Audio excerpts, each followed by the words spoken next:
I don't know. This is me. I'm a person. My brain just short-circuited. Please edit to help my career. Yeah?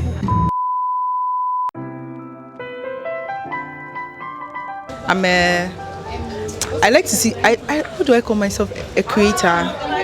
Yes. I like to call myself a creator. I create things. Why I tell myself as a creator is that I like to see that, I like to think of myself that brings things into being. Also, I like to think of myself as a memory worker.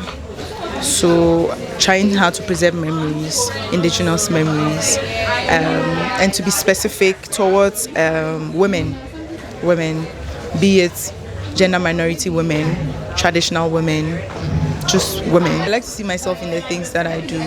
And for me, with memory working is important because so many of our lives are shaped by stories. Even our country is shaped by stories of things that happened that did not exist. But many things get lost away because who is writing the story determines who will be in it, what will be in it, where will be in it. And mostly women are excluded from the story of independence, the story of our being, even the story of your birth. The struggles of your mother will most likely be eliminated. Be how the father married and then took care of you, but the role of your mother. So for me, it's centering these voices that are really important for me, and it falls in line with queer feminist activism, because yes, at the core of it, I'm a feminist. Period. That's on period. Clock it. Is that not how the Gen Z people do? I am point blank. I don't know how to describe myself. Outside the work, I'm a video editor. I like animals. I like to read. I like music a lot. I'm a music lover. Yeah, and I'm also an introvert. Very introverted. What would you say your essence is as a person? Your essence? I would say to inspire people. Who are you? Who am I? I'm figuring that shit out. Life is a journey. I have been very different people throughout my life, I guess.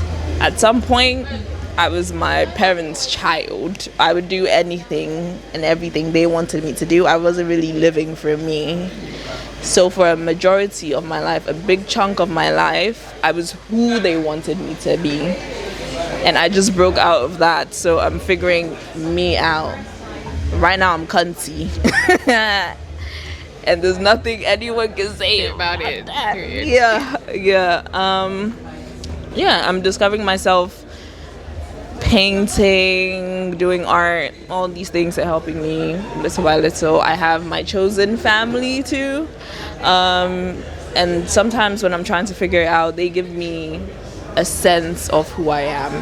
They give me that a reflection. Yeah, they're my reflection, basically. I think I'm a principled person, right? And when I say that, I don't mean like I have high and mighty principles, but I have my beliefs.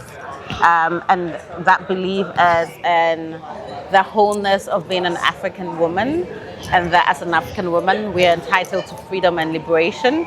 And that really is who I am and what I practice in my day-to-day life, and what I hope to encourage other people to also aspire to, a life of freedom, where you figure out what that life is for you, not what your society says you need to do or what your family says you need to do. Right. I'm just a simple guy, just a regular guy that loves art, that loves to, live life freely on his terms, and then, be himself. Yeah.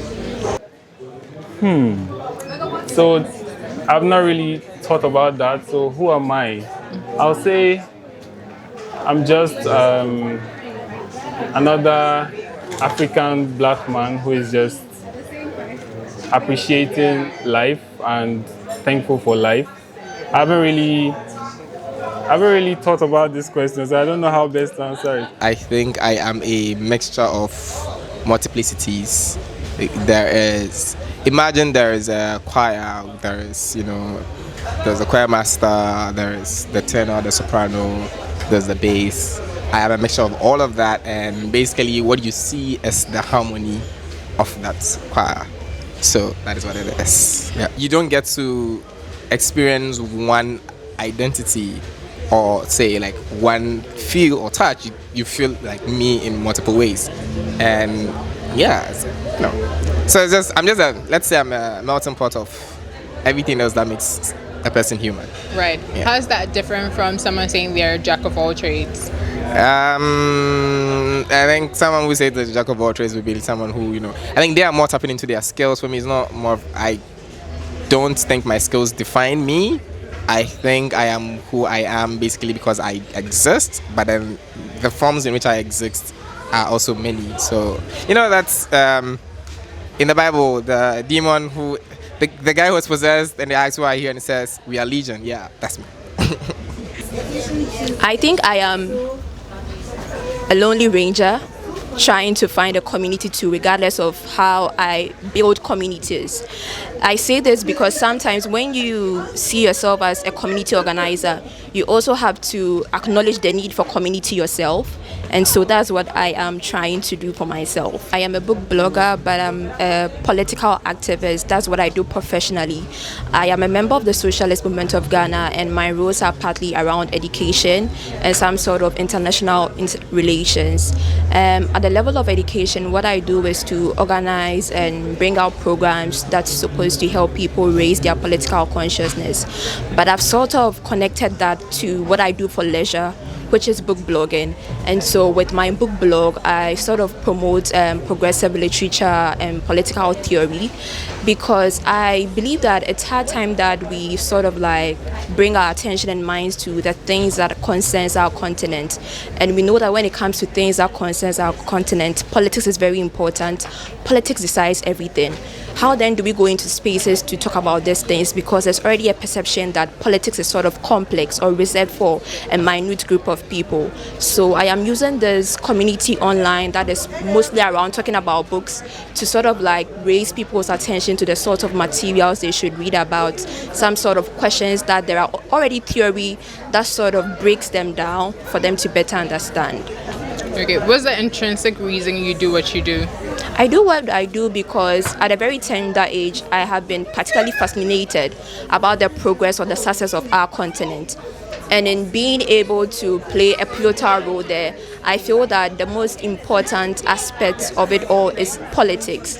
And it's sort of like creating a space where people can actively participate in it. But every single time there's been consensus around understanding what is happening and how to play a role. And so education at the level that I am doing online is how I try to bridge some of the gaps. That's a tough one.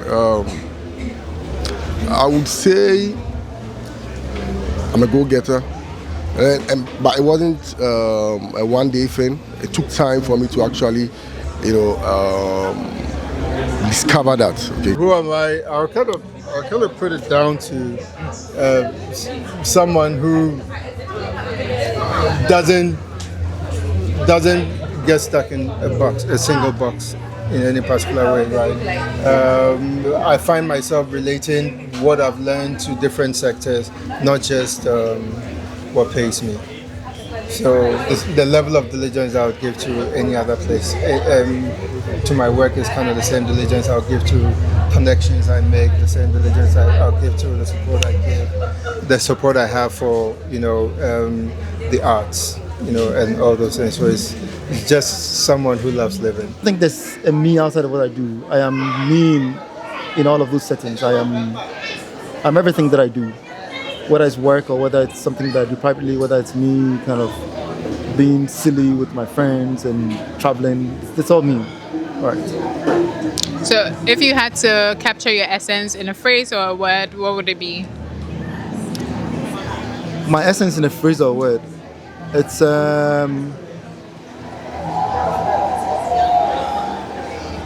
it's changing. I'm always kind of, I'm not static. Like the me from 10 years ago is not the me now. The me from 10 years to come will not be the same as, so I'm always changing. So I feel like I live double lives because I have a very GIS engineering background, but that's from Monday to Friday. Every day, and on Monday to Friday, that's from 9 to 5. Every hour besides that, and on weekends, I'm in Bama from City Reads. So yeah, I'm in the literary space and I'm in the engineering space as well. But aside all of that, I'm a mother, I'm a wife. Yeah, and I'm just, people like to say I bring, I'm usually like the joy in the room, you know, like fun, happy-go-lucky person. So yeah, that's who I am outside of everything. Right. Congratulations on the launch of your book. Tell us a bit about it. Thank you. So we just launched my book. The title is Eat Not My Wife. And it basically looks at the life of a person that is an infomaniac. And then other people try to take advantage and then they ended up dead. And so the story is how the police track exactly how she was able to kill people without using a gun or anything but her body, basically. Right. Yeah, so that's what the story is about. All right. Thank you. Yeah. So today my question is, who are you outside the work you do? How do you identify? So I think I identify as a person that likes to see things happen, to create. So that first something does not exist and then I make it come to life or I create it. So I get a lot of joy doing that, whether it's in the literary space or if it's in business. I usually would push a business idea that does not exist prior within where I live, so that then it becomes more challenging for me because I thrive on the adrenaline that the challenge brings.